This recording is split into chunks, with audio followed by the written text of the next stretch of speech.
أهلا بيكم في قناتنا وتلك كانت قصتي. لو عندكم أي مشكلة ومش لاقيين لها حل ابعتوها لنا على صفحتنا على فيسبوك أو تحت في صندوق التعليقات وإن شاء الله نلاقي لها حل.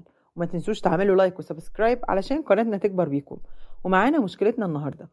أنا مروة، عندي 25 سنة، متجوزة بقالي 4 سنين في بلد أرياف، رغم إني من المدينة. كان زميلي في الكلية وحبينا بعض وأصريت أتجوزه رغم إن أهلي رفضوه وقالوا لي مفيش أي توافق اجتماعي بينكم، بس أنا قلت مش مشكلة والله العظيم ما هتجوز غيره. ومن يوم ما اتجوزت وأنا في مرار. حماتي بقت مقيمة عندي في شقتي. نسيت أقول لكم إنه بيت عيلة طبعا، هي ليها شقتها تحت لكن قاعدة عندي طول النهار. حتى البيات بتبات عندي وبتنزل بس لو حد جالها عشان تقابله وتجيبه وتطلع عندي. وأخت جوزي شبه مقيمة عندي، بتيجي كل يوم وتسيب لي 4 أطفال بيبهدلوا لي الشقة ويكسروا لي حاجتي، ولو قلت لهم عيب أو بلاش نرمي كذا على الأرض يبقى أنا بكره أخته وعيالها، وتيجي تقول لي ده بيت أخويا أعمل اللي أنا عاوزاه. حماتي بتعاملني كأني خدامة في بيتي، بتدخل تقف في المطبخ وبتتصرف في كل حاجة، متاخدش رأيي في أي حاجة. كذا مرة أقول لها ارتاحي أنت يا ماما وأنا أعمل لك كل حاجة ومش عاوزة أتعبك، تقول لي لا أنت مش هتعرفي تعملي حاجة، أنا بقرف من أكلك أصلا. وبتطبخ وما بترضاش تديلي أكل اللي هو أصلا بتاعي، تقول لي ده لجوزك ولاخته ولولادها، ولا مش عاجبك ده بيت ابني وانا حر اعمل اللي انا عاوزاه. كل شويه تقول لجوزي احكم بيتك كده وزعق، ما بشوفكش يعني بتعمل اي حاجه. بحق ربنا جوزي كويس معايا وبيحاول يراضيني دايما، بس انا فعلا ما عدتش مستحمله. واللي جاب اخري اني حاليا حامل في بنت، ودي تاني بنوته ليا. وحماتي من يوم ما عرفت مصره نسميها على اسمها، وبتقول لي كفايه سبتكم تسموا البنت الاولانيه. حياتي جحيم. وزودها كمان خطوبة أخو جوزي من يوم ما خطب، وحماتي كل شوية تقول ده خطيبة فلان مفيش زيها ولا في أخلاقها ولا في أدبها.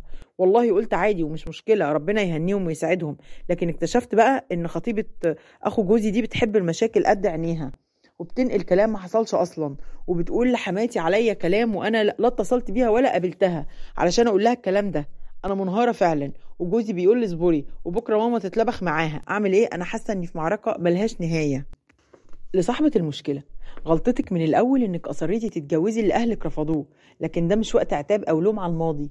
طالما جوزك كويس معاكي حاولي تقنعيه تسيبوا البيت، ولو حتى هتاخدوا شقة إيجار، ولو ده صعب بنسبة كبيرة إليك الحل بالتفصيل.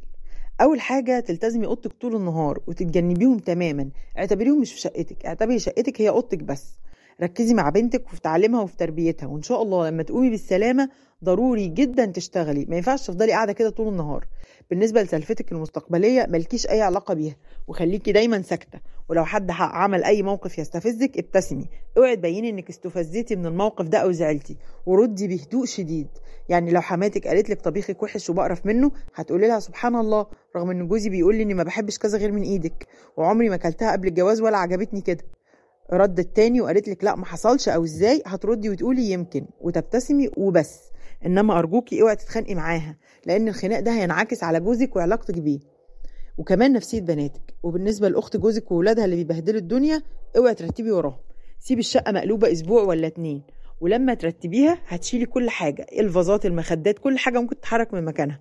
وبالنسبه لموضوع انها عاوزه تسمي بنتك على اسمها، اتفقي مع جوزك انكم هتكتبوا الاسم اللي انتم متفقين عليه في شهاده الميلاد من غير اي خناقات او مشادات او مواجهات مع حماتك، خلوها مفاجاه يعني.